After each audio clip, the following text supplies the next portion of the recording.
وبسم الله والحمد لله والصلاة والسلام على رسول الله وعلى آله وصحبه وسلم وبعد السلام عليكم ورحمة الله وبركاته. waxaan isku dayi doonaa haddii ilaahayd mo inaan intii aan ka akhriyey inaan soo gudbiyo kitaabkan la magac baxay Toobiye, maqaalo ka hadlaya diin, siyaasad iyo arrimo bulshadeed.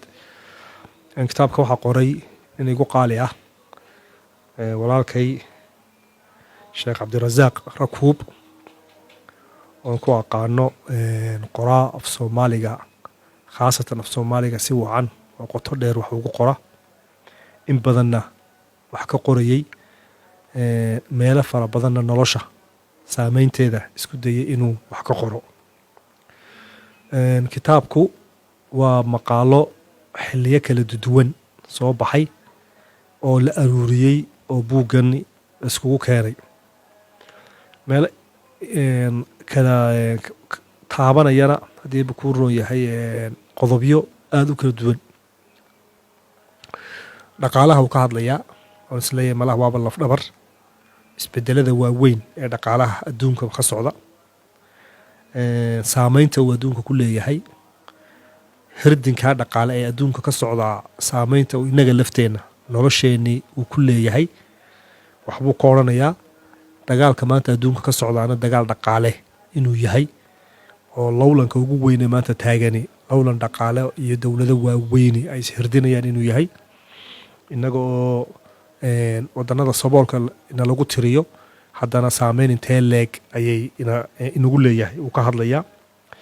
kadaalika wuxuu ka hadlayaa maqaalada waxaa ku jira uu buugu ka hadlayo caalamil afkaar oo iyada lafteeda meelaha lowlanka adagay uu ka taagan yahay oo waxa la isku hirdinaya maanta adduunku uu yahay in lagu looltamayo cuquushii iyo maskaxdii dhalinta sidii loo kasban lahaa. cid walibana ay tahay inay soo bandhigayso afkaarteedii iyo fikirkeedii iyo madhabkeedii iyo qaabdhaqankeedii iyo qaabdhaqan dhaqaalaheedii.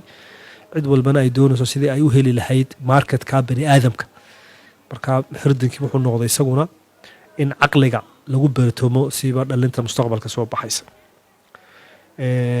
aragtidan liberaalka la yidhaa si wacan ayuu uga hadlayaa siday ku dhalatay iyo maanta oo ay gunaanad ay tahay oo naftu ka sii baxayso inta marxaladooda ay martay uu taabanaya. secularismiga ama alcilmaaniya aragtideeda iyo madaahibteeda iyo waxay aaminsan tahay iyo cilaaqada ay diinta la leedahay uu ka hadlaya. rationalism qolooyinka rationalismiga la yidhaha alcaqlaaniya iyaguna iyaga laftooduna maxay too lagu soo hadal qaadayaa si wacanna uu uga hadlayaa. kadibna arrin adduunka maanta ka taagan lafteedoo buugga waxyaabaha igu cajibiyey ohoo waxa weeyaan alqadaaya saakhina baan af carabigan idhaahnaaye arrimo taagan oo kulul ayuu wax ka qoray. waxaa ka mid a azmat alhawiya, identity crisis waxa la yidhaah oo maanta warweyne ka taagan yahay. xuduudihii waa laga baxay, waatan social mediahii furatay, xuduudihii o dhan maxay toola furatay. maanta sarwaalka jiiniska ee New York laga xidho Hargeysana waa laga xidhaa. qaabka loo xiirto maanta maxay toola Tokyona dee maxay toola meel kasta waa looga xiirtaa.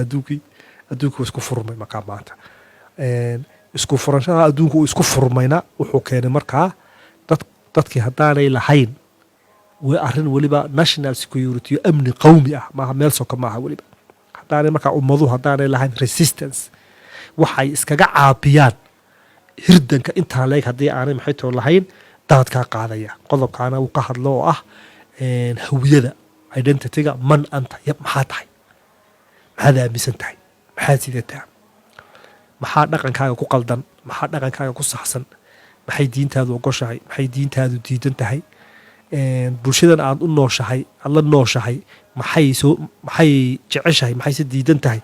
qodobkaasna waa qodob aad u ballaaran oo isna maxay tole uu ka hadlaya. kadaalika waxay soo jiitay intaan kitaabka ka akhriyey waddankan Turkiga isbedelkii uu sameeyey, khaasatan markii ay qolooyinkan maanta Turkiya u taliya ay qabsadeen xukunka 2002 ilaa maanta. isbedel intee leeg baa Turkiya ka dhacay.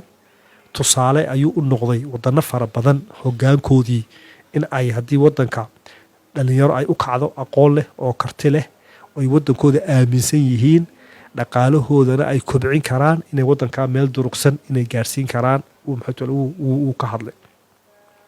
isku soo aruuriyo soonkiibuu ka hadlay iyo xikmadaha ku jira qur-aanka iyo saameyntiisa ayuu ka hadlay. marka waa buug mudan in la akhriyo, mar labaadna la akhriyo, haddii aybu kuu rooyahayna laga faa'iidaysto. waxaan ku soo xirayaa walaalkay sheekh cabdirasaaq rakuub, waan kuu mahad celinaya, ilaahay ha ka abaaliyo. aqoontuna waxay qiimo ku leedahay qofku wixii uu calaliyey ee uu akhriyey inuu dadkiisa si hufan ugu soo bandhigo. dadkuna iyagaa xukumi doona, xukunka dadkaa leh. waxay akhriyaan ay calaliyaan wixii raandhiis leh ee saamayn leh ee laga tegaya ee qofku caqligiisa iyo qalbigiisa wax kaga tegaya, dadku iyagaa xukumi doona, iyagaa la hadhi doona. marka baaraka allahu fiikum wajazaakum allah khayr, wasala allahu calaa sayidina moxamed wacala aalihi wasaxbihi wasallam.